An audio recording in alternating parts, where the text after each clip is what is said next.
तरफ से नहीं बल्कि सीरत गौसे पाक पढ़ो। सीरत गौसे पाक में आपको मिलेगा।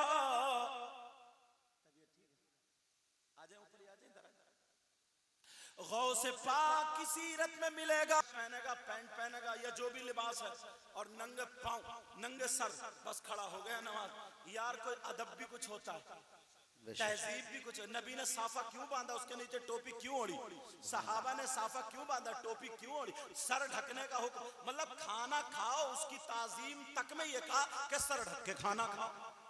कोई अच्छा आदमी आ जाता, कोई मौलाना तुम्हारे यहाँ पहुंचता, अगर नंगे सर हो ना तो खड़ाक से टोपी ढूंढते फिरते हो, लेकिन टोपी रख के हाँ हजरत कैसे आए।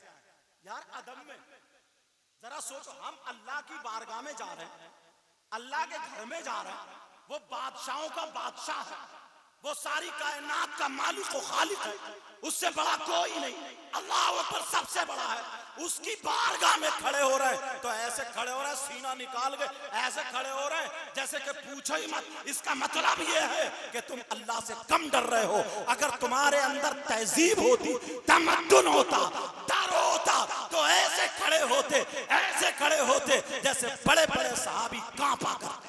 अल्लाह अल्लाह। ये बातें हैं, लेकिन सारी चीजें वही नहीं मिलेंगी। बहुत अच्छा पैगाम। इस वक्त नई छाई में ये बातें चल रही, मसला जो इख्तिलाफी है ना निकाल के लेकर। अब उसने ये कह दिया कि साहब तुम्हारे यहाँ 11वीं शरीफ होती है, फाता होती है, ये 10वां तीजा 40वां ये सारी चीजें होती है, ये कुरान और हदीस में दिखाओ, बताओ।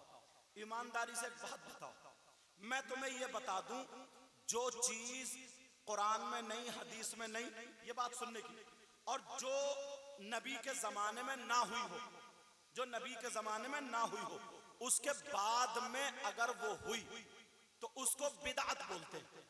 उसको क्या बोलते हैं? और लोगों के जहन में ये दाखिल हो गया कि सारी बिदअतें हराम है, सारी बिदअतें खराब हैं, सारी बिदअतें बुरी हैं। ये बड़ी तेजी से नौजवानों मोबाइल में लोग ला रहे हैं वरगला करके कि हमारे लिए सिर्फ कुरान और हदीस है, इसके अलावा नहीं। अब सुनो,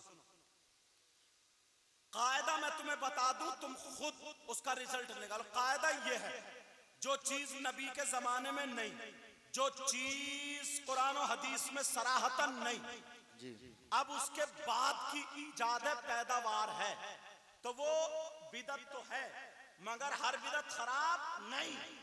अगर वो चीज दीन और इस्लाम से टकरा जाए, किससे बोलो? शरीयत से अगर टकरा जाए तो वो तुम्हारे लिए गलत, उसको मत करो, छोड़ दो।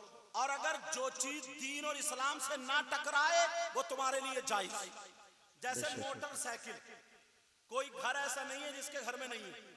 क्या हुजूर के जमाने में मोटरसाइकिल थी? कुरान में मोटरसाइकिल तुम्हारी यामा और कौन कौन सी स्प्लेंडर और तुम्हारी बुलेट, इसका जिक्र है? हदीस में है नहीं। तो फिर तो ये भी बिदअत हो गई। मौलाना भी टंगे फिर रहे हैं, मैं भी और तुम भी सब टंगे फिर रहे हैं। एक जगह तो इमाम हाफिज साहब कुरान सुनाने गए तो उनको इनाम में ही मोटरसाइकिल थी और मोबाइल भी नहीं था। पिछले साल हमारे इमाम साहब को मोबाइल दिया था, तुम नहीं। लेकिन सुनो, मोटरसाइकिल नहीं तो फिर ये तो नाजायज हो रहा। अब ये देखना होगा, ये दीन इस्लाम से टकरा रही नहीं। अगर तुमने इसमें तेल चुरा के अगर डाला तो ये तुम्हारे लिए अब जायज मोटरसाइकिल नहीं होगी। दूसरे की मोटरसाइकिल चुरा करके अगर तुम सवारी करोगे उस पे तो ये तुम्हारे लिए जायज नहीं, क्योंकि अब टकरा रही है। और अगर अपना तेल है, अपने पैसे की मोटरसाइकिल है, कितने ही घूमो तो ये जायज है। और आगे ले लो, मारुति कार हुजूर के जमाने में नहीं। अब ये कहते हैं कि तुमने ये बल्ब लगाए, तुमने ये लाइटें लगाई, ये फुकने जो लगाए, इस फुकने का जिक्र हदीस में बताओ। अब जब फुकना था ही नहीं उस दौर में, ये बल्ब थे ही नहीं उस दौर में, जब लाइटें थे ही नहीं उस दौर में, और ये बिजली नहीं बनी थी उस दौर में, तो तुमसे बड़ा पागल कौन होगा जो तुम हुजूर के जमाने की पूछ रहे हो? जी। अरे ये तो एक तहजीब होती है। तुमने मेरे लिए कुर्सी डाली, इनके लिए कुर्सी डाली, सोफा कभी किसी सहाबी के लिए डाला? सोफे पे कभी नबी बैठे? तो सबसे खराब काम तुम मेरे साथ यही कर रहे हो। अच्छा, हुजूर के जमाने में कूलर नहीं था, ये जो चल रहा है, और तुम कूलर की हवा खा रहे हो। तुम्हारी मस्जिद में एसी लगी पड़ी है, पंखे लगे पड़े, कूलर लगे, पत्थर लगे पड़े, टाइल्स, सारी चीजें लगी पड़ी है, तुमने वहां भी नहीं छोड़ा। अच्छा चलो, हुजूर के जमाने में तुम्हारे अब्बा थे और अम्मा थी, दादा भी नहीं, पूरा घर ही खराब हो गया यार तुम्हारे कहने के एतबार से। अरे ये देखो, हर दौर का कल्चर माहौल होता है। इस दौर में हजरत ये कपड़े पहने जा रहे हैं, ऐसे ऐसे पहन रहे हैं। पहले लोग खादी के कपड़े पहनते थे, खद्दड़ पहनते थे, वो वही चलते थे।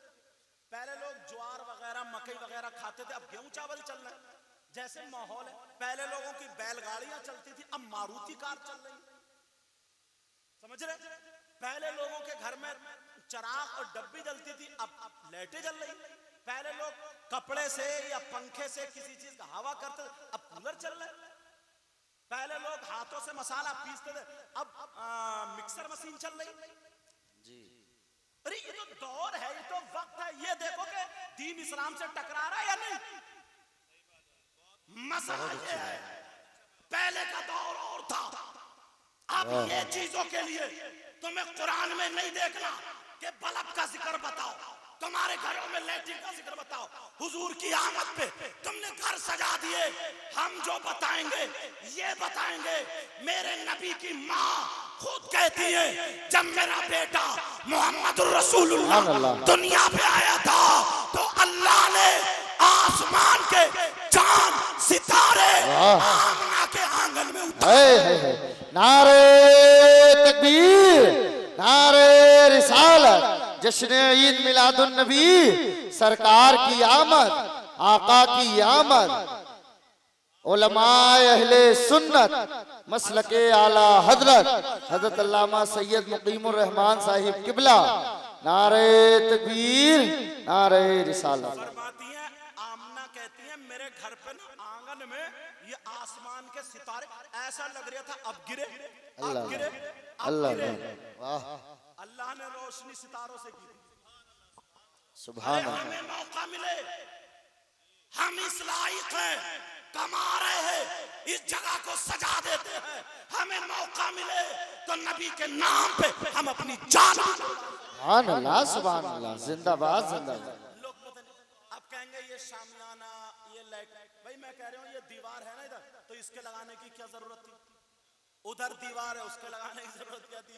ये इसके लगाने की, ये फुकनों के लगाने की जरूरत क्या थी? ये कुछ भी जरूरत नहीं थी ना। ये सारी चीज, अच्छा तुम्हारा अच्छा मकान बने तो लाइटिंग करो, तुम्हारे घर में प्रोग्राम फंक्शन हो तो घर को सजाओ।